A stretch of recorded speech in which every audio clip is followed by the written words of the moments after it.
వంకాయ ఫ్రైకి కావాల్సిన సామాగ్రి వెల్లుల్లిపాయలు, అల్లం, ఉల్లిపాయలు, టమాటా, గరం మసాలా, ధనియాలు, జీలకర్ర పౌడరు, యాలక్కాయలు, ఉప్పు, కారం, పసుపు.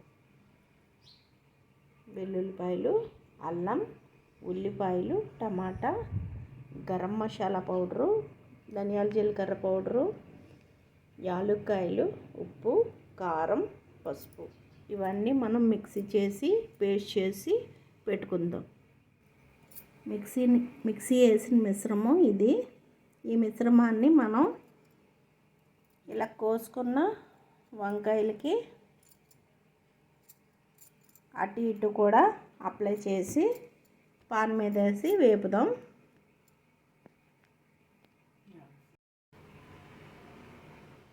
ఇలా మసాలా అటు ఇటు అప్లై చేసుకొని పాన్ వేసి కొద్దిగా ఆయిల్ వేసి ఫ్రై చేద్దాం.